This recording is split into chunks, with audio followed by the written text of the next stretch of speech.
France, Spain ও Greece সহ European ইউনিয়নভুক্ত ১৩টি দেশে এডিস প্রজাতির মশা শনাক্ত হয়েছে, যেগুলো ডেঙ্গু জ্বর, চিকুনগুনিয়া ও জিকার মতো রোগ ছড়ায়। এশিয়া থেকে এই মশা ছড়িয়েছে বলে ধারণা করা হচ্ছে।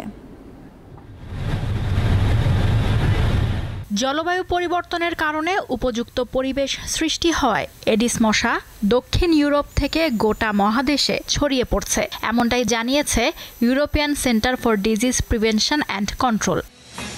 প্রতিষ্ঠানটি বলছে, ইতোমধ্যে Austria, Bulgaria, Croatia, France, Germany, Greece, Hungary, Italy, Malta, Portugal, Romania, Slovenia ও স্পেনে এডিস মশা শনাক্ত হয়েছে। এডিস মশা ডেঙ্গু জ্বর, চিকুনগুনিয়া ও জিকা ভাইরাসের মতো রোগের বিস্তার ঘটায়। এই রোগগুলোকে সাধারণত এশিয়া, আফ্রিকা এবং উত্তর ও দক্ষিণ আমেরিকার দেশগুলোতে দেখা যায়। কয়েক বছর ধরে ইউরোপে ডেঙ্গু জ্বরের বিস্তার দেখা গেছে। ফ্রান্স, ইতালি, স্পেন সহ বেশ কয়েকটি দেশে মানুষ ডেঙ্গু জ্বরে আক্রান্তও হয়েছে।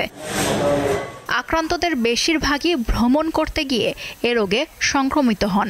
গত বছর ইউরোপের প্রায় ৫,০০০ মানুষ ভ্রমণে গিয়ে ডেঙ্গুতে আক্রান্ত হন। তবে স্থানীয়ভাবেও আক্রান্ত হওয়ার সংখ্যা বাড়ছে। গত বছর মহাদেশটিতে ১৩০ জন স্থানীয়ভাবে ডেঙ্গুতে আক্রান্ত হন। এর আগের বছর এই সংখ্যা ছিল ৭১ জন।